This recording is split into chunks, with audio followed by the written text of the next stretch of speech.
vojna policija privodi optužene Virovitičane. U Zagrebu burne demonstracije.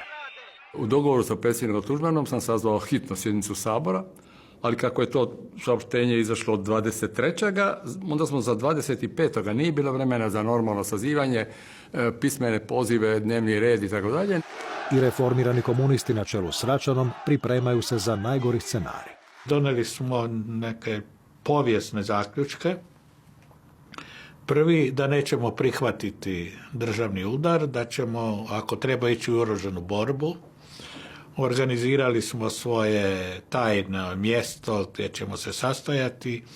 Doneli smo odluku da nekog pošaljemo u inozemstvu koji će tamo objašnjavati. I doneli smo odluku da idemo u Hrvatski sabor, da nas hapse u Hrvatskom saboru, ne ovdje. I da damo čvrstu podršku Tuđmanu. Čitav taj tjedan znači, je bilo dosta sastanaka u Banskim dvorima. Mislim da je došao i Izetbegović, da je bio i Bulatović. Dosta intenzivno bilo. I u petak 25. vidio sam da imamo odlazak na izvanrednu sjednicu Sabora Republike Hrvatske, a nakon toga da idemo u Beograd. Pred odlazak Tuđmana u Beograd, napuštajući Hrvatski sabor, u prolazu sam mu rekao: predsjedniče, ne idite. Pred predsjednika je došla gospođa Savka Dabčević-Kučar, stala i doista, bez imalo patetike, mogu reći, suznih očiju, kaže: Franjo, ne idi, proći ćeš ko Radić. Tuđman je procijenio da okolnosti ipak nisu tako pogibeljne. Vjerovao je da razgovorom i argumentima još uvijek može odgađati vojnu intervenciju na Hrvatsku.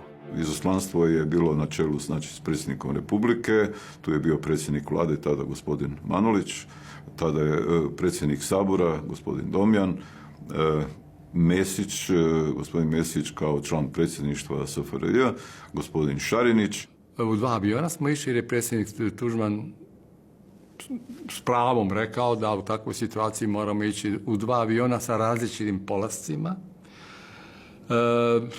da je to preriskantno da idemo svi u jednom avionu. I tako smo poletili sa Plesa, jasno, stalno razmišljajući šta se može dogoditi dok letimo, jer smo znali da nas na radarima prati i dovoljno je jedna osa ili strijela, kako se zove, da nas obori. Mesić je otišao na sastanak predsjedništva, a predsjednik Tuđman, Manolić, Domjan i Šarinić odlaze na sastanak sa Miloševićem. On je bio jako ležeran, opušten, zavaljen u naslonjač, smijao se, zabacivao glavu, pričao šaljive zgode. Tuđman je dosta bio suzdržan, ali sam primijetio da ga on promatra s nekom pažnjom, gotovo nekom fascinacijom. U tom času mi se učinilo da Tuđman nekako nije dorastao tom jednom verbalnom žongleru. Međutim, pokazalo se u konačnici da mu je ne bio dorastao, nego da mu je bio i superioran. I oko 19:30 mi došao je gospodin Šarinić i kaže: Mato, predsjednik ide na sjednicu predsjedništva Jugoslavije u Palaču Federacije. Kad smo ušli u taj hol, na tim klub garniturama su sjedili pripadnici osiguranja i vozači štićenih osoba. Predsjednik je skinuo kaput i odlazi na prvi kat, jer na prvi kat niko od osiguranja nije mogao ići, samo je išao protokol.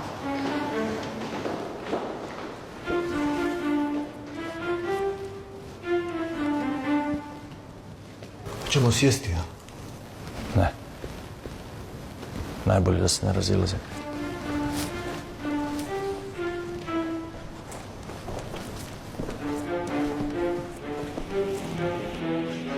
Organizuj 2-3 čoveka za likvidaciju. Gdje ovo? Fizičku likvidaciju. Jugoslavenska državna televizija u elitnom terminu emitira film Vojne obavještajne službe o, kako tvrde, ilegalnom naoružavanju paravojnih snaga u Hrvatskoj. Mogu biti ubijeni na vratima. I prolazeći kraj jednih otvorenih vrata lijevo, vidio sam na ekranu jednu treperavu sliku i prepoznao sam Špegelja.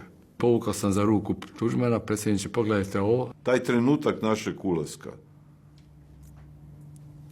duboko uvjeren sam da je bio tempiran, čak i tempo vožnje do Palače Federacije da je bio tempiran, da naš ulazak se poklopi sa najavnom špicom i početkom emitiranja tog filma.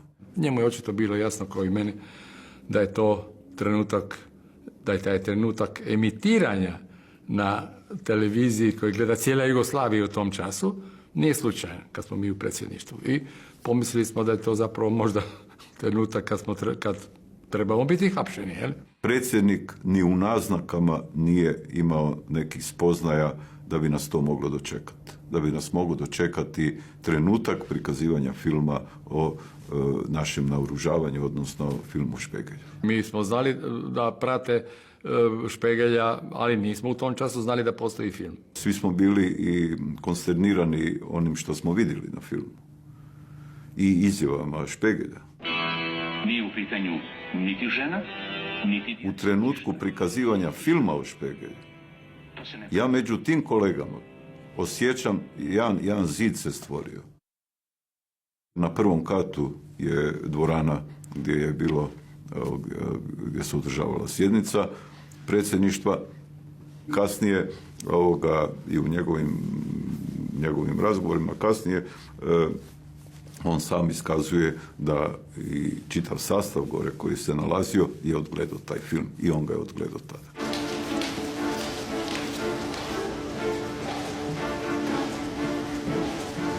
Ministar obrane kaže da su ustaše žestoke, ali mu njihova žestina nimalo ne smeta. Ej, junačino, HDZ-a dedo, daj mi taj automat da ga isprobam na ovoj ustaši. potpuno se posvetio vojnom organizovanju svoje stranke.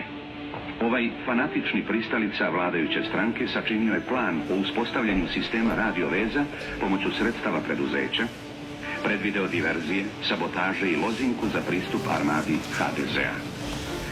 Takvi i slični planovi sačinjeni su širom Hrvatske. Dobro, dečki, bez panike. Ako krenu na nas, sigurno neće krenuti oružjem. Već će nas pokušati počistiti jedno po jedno. Zato se ne razilazimo. Mislio sam da će ga odmah morati upotrijebiti. I u jednom trenutku Mile Čuk, valjda jer su nam bili skriveni hekleri ispod kaputa, ispao mu je spremnik.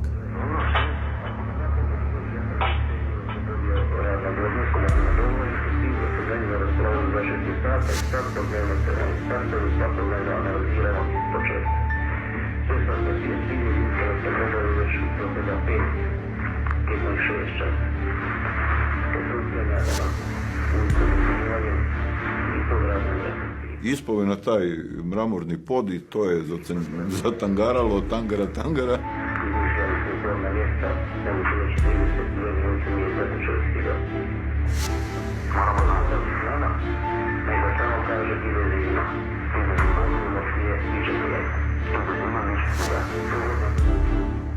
Mile mrtav hladan se sagne, uzme taj spremnik, makne kaput, nabije ga u heklera. Jebi ga, mate.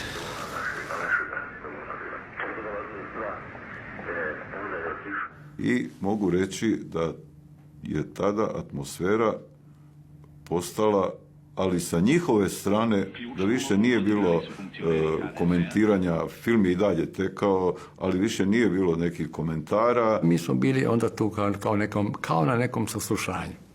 Na moje čuđenje, Tuđman se ponašao jako aktivno, napadački. Umjesto da se brani od optužbi Kadijevićevih i Adžićevih, on je prešao u napad. I Tuđman je počeo govoriti o tome što armija radi. Kako oni štite Srbe, pobunjene Srbe, kako unose oni u nervozu stanovništvo, kako naoružavaju i tako kako su napadi, optužbe Tuđmana na njih i njihove optužbe na nas, polako je to nekako se izjednačavalo i napetost je popuštala. Ja sam osjećao da mi zapravo tu dobro stojimo. Istodobno, u Zagrebu izvanredna sjednica Sabora. Strahuje se za predsjednikov život. Sumnjamo da se nešto nije dogodilo, da se nešto priprema, da će dogoditi, da će ga ubiti ili uhititi. Jel? Stižu razne dezinformacije o situaciji u Beogradu. Da sad dolaze, da su krenuli, da pa onda nisu. Luka Bebić, ja, još nas par, počnemo kovati jedan plan. Aktivirat će odredbu Ustava po kojoj Hrvatski sabor može na prijedlog vlade ili uz potpis 1/3 zastupnika donijeti odluku o odcijepljenju Hrvatske. Oko ponoći odjedanput u taj hol ulazi major Veselin Šljivančanin. Ja osobno sam pomislio da je to. Da je to trenutak da idemo. Idemo u priču. Da ćemo biti likvidirani.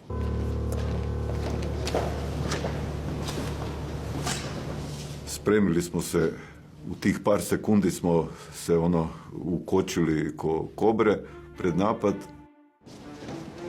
General Kadijević silazi niz stubište, Šljivančanin prilazi njemu, porazgovaraju i izlaze van. On je inače bio njegov šef osiguranja i došao je po njega.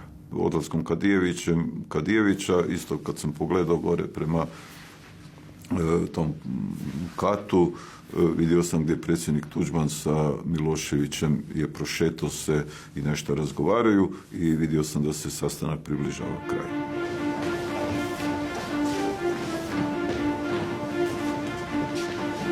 Idemo za Zagreb.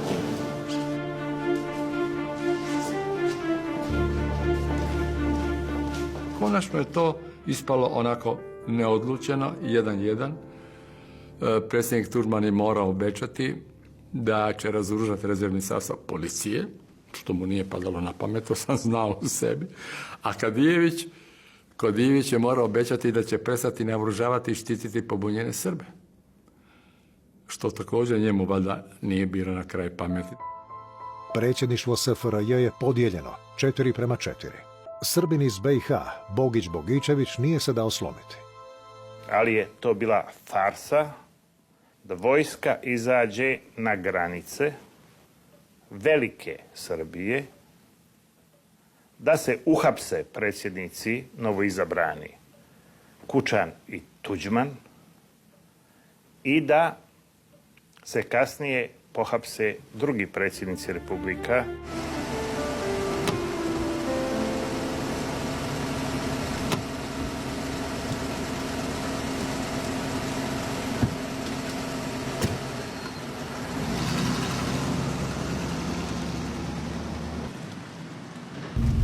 Gospodine predsjedniče, javljaju mi iz Zagreba da su vremenski uvjeti nepovoljni. Magla je. Morat ćemo za Ljubljanu. Neka se razbijemo, ali neću da kažu da sam pobjegao u Sloveniju. Sletite u Zagreb. Brigadir Šehić kaže da je nulta vidljivost. Magla je tak gusta, ko da ulijećeš u kriglu snijegu. Mi pod svaku cijenu moramo sletiti u Zagreb. Zovi Zagreb. Neka sazovu pres konferenciju, neka dođe što više novinara i neka čekaju. Reci da dolazimo svaki trenutak. Dobro, gospodine predsjedniče. I tada činim jednu grešku, doista, moram reći da je to katastrofalna pogreška koju sam počinio i koju nikada više nisam ponovio. Kompletan državni vrh smjestio je u jedan zrakoplov. Nikad mi nije bilo jasno zašto je Tuđman odustao od 2 aviona ili ih nije bilo i ne znam, neki razlog je bio, ali uglavnom vraćali smo se u Hrvatsku s jednim avionom. Zbog iznimno loših vremenskih uvjeta, naš je sugovornik, tehnički lošije opremljeni zrakoplov, zajedno s osobljem osiguranja štićenih osoba, poslao u Ljubljansku zračnu luku. Tako da u našem zrakoplovu su se našli predsjednik države, predsjednik vlade, predsjednik sabora, član predsjedništva predsjedništva SFRJ Mesić, znači Tuđman, Domjan, njegov zamjenik po Ustavu, predsjednik sabora, predsjednik vlade, Šarinić i Mesić. Katastrofa u slučaju da se nešto desi, a skoro se desilo, katastrofa jer država ostaje bez kompletnog rukovodstva. Vrlo brzo smo došli nad Zagrebom, bila je jako, doista mlijeko je bilo, ne magla, nego mlijeko. Pilot aviona je javio da nema uvjeta za slijetanje, da idemo prema Ljubljani, da ćemo tamo sletjeti. Tuđman je se počeo vrtiti na stolici, nema, trebali bi ga sletjeti tu. I predsjednik ljuti to čim je vidio da Amir dolazi njemu. Rekao sam da sletimo pa makar se razbili. I Amir se vrati natrag. Zrakoplovom je upravljao pilot Amir Šehić. U jednom momentu kad je trebao se spustiti, sve se vidjelo, drugo osim tla. Jedno pola metra, metar magle bijele na tlu, nije se vidjela ni pista, ni svjetla, ništa. I kako je sletio, to je bio takav jedan udarac. Jer nije mogao procijeniti valjda visinu, da nam se potreslo sve u nama. Kod slijetanja je to brzina od preko 200 na sat. Kad smo napravili touch, čulo se, udarac se čuo.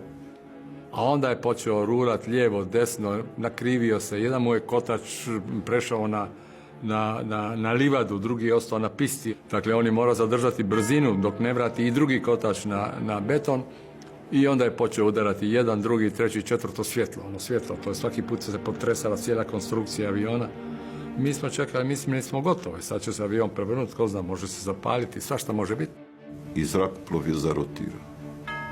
Jedanput, dva put, Amir na kočnice i uspije negdje, da li je prva skretnica ili druga skretnica, uspije zaustaviti. Bila je jedna mučna tišina i kad je konačno pilot uspio smiriti avion, vratiti ga na ovo i polako rulati.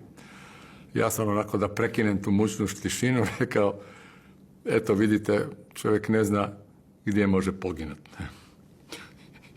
I sada Tuđman se obrecnuo na mene, Žarko, prestanite s tim vašim crnim vicevima. I tako smo se vratili u Zagreb. Dočekao nas je jarnjak i iskrcali smo se i sa zamračenim, znači bez svjetala, eskorta je bez svjetala, vozila sve do Velikogoričke.